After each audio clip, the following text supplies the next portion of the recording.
Everyone, আসসালামু আলাইকুম। আমি জেরিন, ড্রিম অফ তাসনিম মম চ্যানেলে সবাইকে স্বাগত জানিয়ে নতুন দিনে নতুন একটি ব্লগ আপনাদের সাথে শেয়ার করতে চলে এসেছি। যে যেখান থেকে আমার আজকের ব্লগটি দেখছেন, আশা করছি আল্লাহর রহমতে সবাই ভালো আছেন, সুস্থ আছেন। আজকের ব্লগটি বরাবরের মতোই সকালবেলা থেকেই শুরু করেছিলাম। বেশিরভাগ সময়টাতে আপনাদের সাথে নাস্তা খাওয়াটা শেয়ার করি, নাস্তা বানানোটা খুব কম শেয়ার করা হয়। তাই ভাবলাম আজকে সকালবেলাতে যেই নাস্তা বানিয়েছি সেটা থেকে ভিডিও করা শুরু করে দিব। সকালবেলা ঘুম থেকে উঠে ফ্রেশ হয়ে নিয়ে তারপরে চলে এসেছিলাম রান্নাঘরে। আজকে আমি আমার পছন্দের নাস্তা বানিয়েছিলাম। আজকে নাস্তায় হচ্ছে পরোটা আর সবজি করেছিলাম। বেশিরভাগ সময়তে রুটি করা হয়, কারণ আমার হাজব্যান্ডের রুটি পছন্দ আর আমার তো পরোটা পছন্দ। পরোটার সাথে 1 কাপ দুধ চা কিংবা সবজি, ডিম ভাজি এগুলো হলে আমার কাছে মনে হয় অমৃত লাগে। তো সেই জন্য আজকে হাজব্যান্ডের কথা আর না শুনে নিজের মন মতো করে কয়েকটা পরোটা বানিয়ে নিয়েছি। আপনাদের ভাইয়াও যে পরোটা খায় না এমন না, সেও খায়, কিন্তু তার প্রচুর পরিমাণে গ্যাসের সমস্যা, সেই জন্য সে পরোটাটা একটু কম খাওয়ারই চেষ্টা করে। তো এই যে মাঝে মাঝে 2-1 দিন আর কি পরোটা বানাই, বেশিরভাগ সময় রুটি বানানো হয়। আপনাদের ভাইয়ার নাস্তাটা আমি টেবিলে দিয়ে এখন এই যে আমি আমার নাস্তাটা নিয়ে ঘরে চলে এসেছি। আমি বেশিরভাগ সময় ফ্লোরে বসেই খাই, কারণ আমার চেয়ার টেবিলে খেতে একদমই ভালো লাগে না। দিকে সকালের নাস্তাটা খাওয়া শেষ, আপনাদের ভাইয়াও খেয়ে অফিসে চলে গেছে। এখন এই যে ডাইনিং টেবিলটা গুছিয়ে নিচ্ছি। ডাইনিং টেবিলে আর কি যেই নাস্তাগুলো খাওয়ার পরে প্লেট বাটি ছিল সেগুলো গুছিয়ে নিচ্ছিলাম, সেই সাথে টেবিলটাও এখন মুছে নিচ্ছি। সকালবেলাতে উঠে কিন্তু পরোটা সবজির সাথে কিন্তু আমি ডাল ভাতও রান্না করে নিয়েছি, কারণ আমার মেয়ে হচ্ছে রুটি পরোটা একদমই কম পছন্দ করে, সেই জন্য তার জন্য আগে থেকে ভাত আর ডাল করে দিয়েছি। সে ঘুম থেকে উঠে তাকে খাইয়ে দিব, আর দুপুরের রান্নাটা দুপুরের দিকেই করে নিব। টেবিলটা গুছিয়ে রেখে এখন চলে এসেছি ঘরে। এই যে আমার যেই শোকেসটা আছে তার মধ্যে বেশ কয়েকটা জিনিস এলোমেলো ছিল, সেই সাথে কিছু থালা বাসনও বাহিরে ছিল।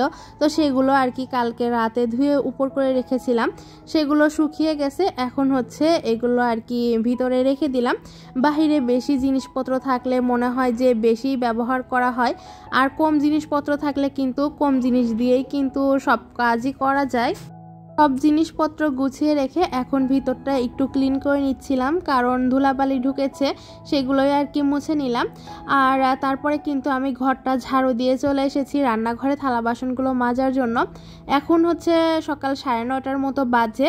আমার মেয়ে এখনও ঘুম থেকে ওঠেনি, বিছানাটা এখনও গোছানো হয়নি, শুধু ঘরটায় ঝাড়ু দিয়ে নিয়েছি। মেয়ে ঘুম থেকে ওঠার পরে তারপরে বিছানা কাঁথা গুছিয়ে নিব। আর বেশিরভাগ সময় আমার মেয়ে একটু দেরি করেই ঘুম থেকে ওঠে, যেহেতু আমাদের অনেক রাত্রে ঘুমানো হয়, ঘুমাতে ঘুমাতে প্রায় 12টা 11:30 বেজে যায়, সেই জন্য কিন্তু মেয়ে একটু লেট করেই ওঠে। আর আমি সকালবেলাতেই উঠে পড়ার চেষ্টা করি, মেয়ে ওঠার আগেই সব কাজ করে কমপ্লিট করে নিই। সকালে নাস্তা খাওয়ার সময় যে প্লেট বাটিগুলো হয়েছিল সেগুলোই ধুয়ে মুছে নিলাম, আর তারপরে সেগুলোকে র্যাকে উপর করে রেখে দিয়ে পরে এসে দেখি মেয়ে ঘুম থেকে উঠে পড়েছে। তারপরে বিছানাটা গুছিয়ে মেয়েকে ফ্রেশ করে দিয়েছি। আর এই যে দেখেন, বিছানা গুছানোর সাথে সাথে আমার বিছানার আবার নাজেহাল অবস্থা হয়ে গেছে। আর কি একটা ঘর যে আমাকে কতবার গোছাতে হয় তার হিসাবও নেই। দিনের মধ্যে যে কতবার তার খেলনা গোছায়, আর সে খেলনা দিয়ে পুরা বিছানা ঘর নোংরা করে রাখে। নিজে তো গোছাতে চাই না, উল্টা আমি গোছাতে গেলে আমার প্রচণ্ড রাগ হয়ে যায়। গতকাল রাতে আমি মেয়েটাকে বেশ কয়েকটা আর কি থাপ্পড় দিয়েছিলাম, তারপরে সে কান্না করতে করতেই ঘুমিয়ে পড়েছিল। আর ঘুমানোর পরে আমার যে এত পরিমাণে খারাপ লাগতেছিল, এত কষ্ট লাগতেছিল কি বলবো, বলার বাহিরে। মনে হচ্ছিল যে যেই হাতটা দিয়ে ওকে মেরেছি সেই হাতটাই ভেঙে ফেলি। আমার খুবই কষ্ট লাগতেছিল। আসলে একটা মাই বুঝে সন্তানের কি জ্বালা। আমরা মারাই কিন্তু সন্তানকে আদর করি, মারি, বকাঝকা করি, আবার একটু পরে কিন্তু সেটার জন্য নিজে মন খারাপ করি। তো এরই নাম হচ্ছে মা। আসলে আমরা সব মারাই এমন, আমরা একা হাতে সংসার বাচ্চা সব কিছু সামলাতে গিয়ে কি হয়, মাঝে মাঝে এত পরিমাণে রাগ হয়ে যায়, সেই রাগটা কারোর উপর দেখাতে না পারলে বাচ্চার উপরেই দেখিয়ে ফেলি, আর সেটাতে কিন্তু পরে নিজেকেই কষ্ট পেতে হয়। আর এই যে আপনাদের সাথে কথা বলতে বলতে কিন্তু দুপুরে রান্না বান্নাটা শুরু করে দিয়েছি। দুপুরে আজকে হচ্ছে হাঁসের মাংস রান্না করতেছিলাম। এই হাঁসটা কিন্তু আমার পালন করা হাঁস, প্রায় 4-5 মাস আগে আমি হাঁস পালন করেছিলাম, তো সেগুলোর থেকে আর কি জবাই করে ফ্রিজে রাখা হয়েছিল। তো আজকে সেটা রান্না করে নিচ্ছি। হাঁসের মাংসটা আজকে আমি আস্ত রসুন আর কয়েকটা আলু দিয়ে রান্না করে নিচ্ছি। খুব বেশি রান্না করিনি, অল্প একটুই রান্না করেছি যাতে 2 বেলা খেলেই শেষ হয়ে যায়। এই যে এদিকে রান্নাবান্না প্রায়ই শেষ। এখন আমি গুঁড়া মশলা দিয়ে আরেকটু চুলার উপরে জাল করে তারপরে নামিয়ে নিব। আমি জানি না আমার ভিডিওটা সবাই এই পর্যন্ত দেখেছেন কিনা। যদি দেখে থাকেন আর আপনাদের কাছে যদি আমার ভিডিওর কোথাও কোনো অংশ একটু হলেও ভালো লেগে যায়, তাহলে প্লিজ আমার ভিডিওটিতে লাইক দিয়ে দিবেন।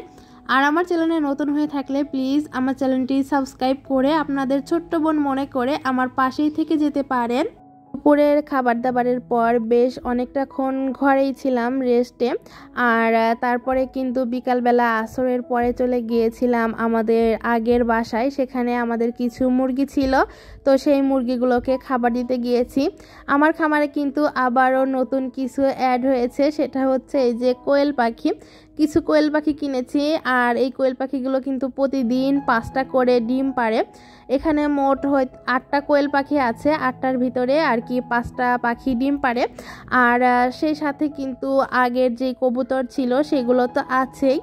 আর আমার কিন্তু আগের মতো আর অনেক মুরগি নেই, এখন মাত্র 5-6টা মতো মুরগি আছে, কারণ অনেকগুলা মুরগি অসুখে মারা গিয়েছে। তো আমার আজকের ভিডিওটি কার কাছে কেমন লেগেছে তা অবশ্যই কমেন্ট করে জানাবেন। আজকের মতো এখানেই বিদায় নিয়ে নিচ্ছি। আল্লাহ হাফেজ।